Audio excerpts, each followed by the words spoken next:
नमस्ते। आशा करती हूँ आप सब कुशल मंगल होंगे। साथियों, हमारा जीवन मूल रूप से 2 दूरियों पर जीवन भर घूमता रहता है। पहला, इस जीवन को कैसे चलाएँ, कैसे सँवारें, इसी सोच में सारी ज़िंदगी कटती है। मेहनत करते हैं, बहुत कुछ इंतज़ाम करते हैं, प्रयास करते हैं और जीवन चलाते हैं। ये हर किसी की एक ही कहानी होती है। और दूसरा, उस अदृश्य जगत पर भरोसा कर लेना जिसे हम परमात्मा कहते हैं। मनुष्य जीवन को कम से कम चीज़ों से भी संचालित करने के लिए जिस चीज़ की ज़रूरत होती है वह है पैसा। यहाँ तक कि उस अनजान परमात्मा की पूजा सेवा के लिए भी पैसों की ज़रूरत होती ही है। विशेषकर वर्तमान समय में तो पैसा ही बलवान बन गया है। आज मैं आप लोगों के लिए प्रभु श्री राम द्वारा कैसे अचानक ज़रूरत पड़ने पर पैसों की प्राप्ति हो सकती है, इस विषय पर चर्चा करूँगी। परंतु आगे बढ़ने से पहले आप सबसे मेरी एक विनम्र निवेदन है कि यदि आज का वीडियो आप लोगों को पसंद आ जाए, तो कृपया मेरे चैनल को लाइक, शेयर एंड सब्सक्राइब करें और बेल आइकन को टैप कर दें। श्री रामचरितमानस की एक विशेष चौपाई है जिसके जप से भी पैसों की प्राप्ति होती है। इस विषय पर मैंने पूर्व के एक वीडियो में बताया है, परंतु आपको यह जानकर आश्चर्य लगेगा कि प्रभु श्री राम का नाम लिखकर भी अचानक जीवन में पैसों की ज़रूरत हो तो उसकी भी पूर्ति हो सकती है। मैं अक्सर आप लोगों को राम नाम नोटबुक में लिखने के लिए बोलती हूँ और पिछले कई वर्षों से इस विषय पर मेरा शोध कार्य भी चल रहा है। इसी परिप्रेक्ष्य में मैं यह बताना चाहूँगी कि जब जीवन में सही मायने में पैसों की अचानक ज़रूरत आन पड़ती है, तब समझ में नहीं आता है कि किससे मांगे, कौन देगा भला। पर मैं विश्वास के साथ कहूँगी कि आप भी विश्वास के साथ प्रतिदिन केवल 2 बार, एक बार सुबह स्नान के पश्चात और एक बार संध्या के पश्चात लाल स्याही की कलम से अपने बाएं भुजा के किसी भी स्थान पर राम 545 लिख दीजिए। इसे हिंदी या अपनी भाषा में लिख सकते हैं। इसे आप अपने बाएं भुजा में लिखें। यह लिखावट आपके फुल शर्ट या ब्लाउज के आस्तीन के भीतर बाजू में लिखा होना चाहिए ताकि बाहर से ना दिखे। लिखते समय मात्र 21 बार श्री राम जय जय राम मन ही मन जप लें। बस एक बार प्रार्थना कर लें कि आपको पैसों की क्यों ज़रूरत पड़ी है और कितने पैसे चाहिए, और अनवरत सोचा करें कि प्रभु श्री राम कहीं से भी आपके लिए पैसों की व्यवस्था कर ही देंगे। मन में इस विषय को सोचते हुए प्रगाढ़ता लाइए, दृढ़ता लाइए, दृढ़ विश्वास कीजिए। सायकाल में भी हाथ पर इसी प्रकार राम 545 लिख लीजिए, क्योंकि यह लिखावट ऑलरेडी शाम तक मिट चुका होता है। इसी प्रकार 1, 2 ज़्यादा से ज़्यादा 3 माह तक आप ज़रूर लिखिए। इस बीच कुछ न कुछ पैसों की अचानक बंदोबस्त हो ही जाते देखा गया है। चाहे आपका ही डूबा पैसा हो, वह आपको मिलने वाला है या मिलेगा। चाहे आपसे किसी ने उधार लेकर वापस न किया हो, चाहे कहीं आप फिक्स डिपॉजिट करके भूल गए हों, या फिर जीवन बीमा की कोई प्राप्ति राशि आपको मिलने वाली हो, चाहे कहीं से भी हो, पैसों की व्यवस्था हो ही जाती है। कई बार तो मित्र परिचित गिफ्ट के तौर पर भी जन्मदिन में, विवाह के दिन में या फिर बच्चों के नाम कुछ गिफ्ट वगैरह के तौर पर पैसे दे ही जाते हैं, और ऐसा ही होता देखा गया है। जब मैं इस विषय पर अनुसंधान कर रही थी और जिनसे भी मैंने करवाया है, उनका खोया हुआ पैसा उनको कैसे मिला है, जिसको कभी किसी को देकर वो भूल गए थे, वो पैसे भी अचानक वो लोग लौटाए हैं।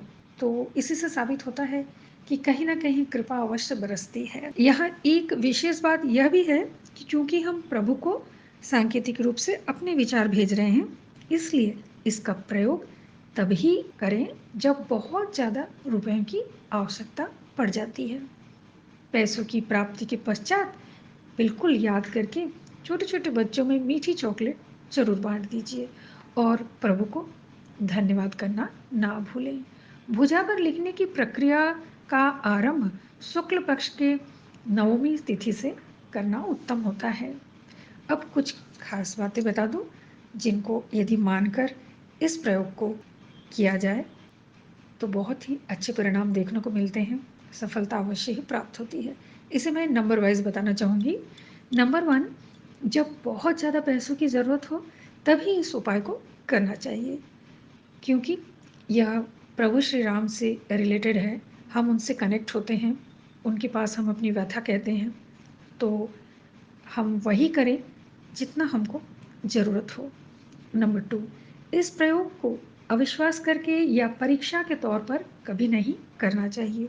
अगर आप अविश्वास करेंगे और उसके बाद इसे करेंगे तो फिर वो सफल ना भी हो सकता है, और तब आपके मन में गहरी यह बात बैठ जाएगी कि यह सब व्यर्थ है, इससे कुछ नहीं होता, जबकि होता है। और क्यों नहीं होता है? कि हमने उन पर विश्वास नहीं किया था। तो इसे संभल कर ही प्रयोग करना चाहिए। नंबर 3, हो सकता है आपको, एक उदाहरण के रूप में बता रही हूँ, 5,000 रुपयों की ज़रूरत है। तो ऐसे में देखा यह भी गया है कि कभी किसी को पूरे रुपए मिल गए हैं, तो किसी को कुछ कम मिले हैं, पर मिले ज़रूर हैं। तो उसी में ही संतुष्ट कर लेना चाहिए। जैसे हो सकता है आपको 5,000 की ज़रूरत है, आपने 5,000 माँगा है, लेकिन आपको 4,000 या 4,500 मिले हैं, तो उसे ही आप प्रभु की कृपा समझिए। नंबर 4, यदि किसी ज़रूरी काम की डेट फिक्स हो गई हो, जैसे विवाह है या फिर कोई ऑपरेशन इत्यादि, तो यह सब तो पहले से ही डेट फिक्स हो जाता है। तो हाथ में कम से कम आप 2-3 महीना ज़रूर रखें, और इस बीच इस प्रकार की जो मैंने लिखने की विधि बताई है वह करें और प्रभु से प्रार्थना कीजिए। देखिएगा कितने सफल होते हैं आप। नंबर 5, इस प्रयोग का उपयोग खूब ज़रूरी अवस्था में ही किया जाता है। काम हो जाने के बाद पुनः पुनः इसे नहीं करना चाहिए। नंबर 6, वैसे वर्ष में केवल एक बार करने से इसके अच्छे परिणाम मिलते ज़रूर हैं, परंतु बहुत यदि इमरजेंसी आन पड़े तो पुनः एक बार माफ़ी मांगते हुए किया जा सकता है। आशा करती हूँ जिस तरीके से मैंने इस विषय को समझाया है, उसकी गंभीरता को समझते हुए विश्वास के साथ यदि ज़रूरत पड़ने पर इसका प्रयोग आप करें तो ज़रूर सफल होंगे, ऐसा मेरा मानना है, क्योंकि हमने इसे करके देखा भी है, तभी हम आपके सामने इसे ला रहे हैं। मैं यहाँ थोड़ा समझा देना चाहूँगी कि हमने राम 545 क्यों चुना है। दरअसल जो राम शब्द है, इसमें चंद्रमा, सूर्य और मंगल का समावेश है, जो कि अपने आप में बहुत तेज है।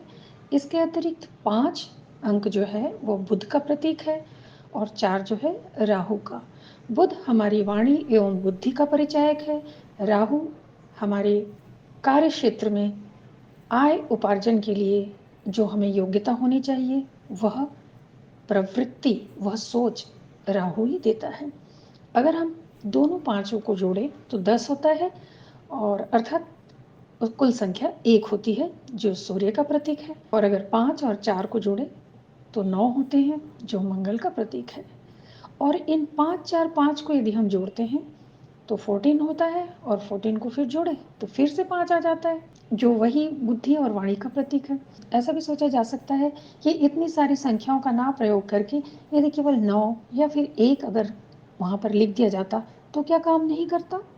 नहीं, क्योंकि हर चीज़ का एक सिस्टम होता है।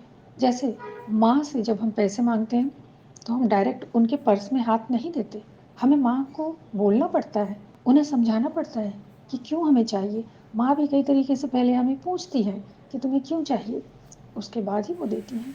तो ठीक वही सिस्टम यहाँ भी लागू हो रहा है कि हमें सिस्टमेटिकली कौन कौन से ग्रह को प्रसन्न करना है और कैसे फिर वे काम करते हैं, इसकी थोड़ी रहस्यात्मक विषय है, जिनको मैं यहाँ पर अगर बोलूँ तो बहुत बड़ी वीडियो हो जाएगी। तो मैंने फिर भी जो मोटी-मोटी बातें हैं वो आप लोगों को समझा दिया।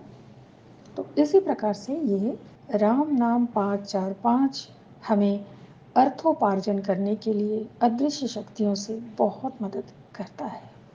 आशा करती हूँ आज का यह विषय आप लोगों को ज़रूर अच्छा लगा होगा। तो फिर मिलते हैं किसी नए विषय के साथ। तब तक आप सब खुश रहिए, स्वस्थ रहिए, सुरक्षित रहिए। जय रघुनाथ जी।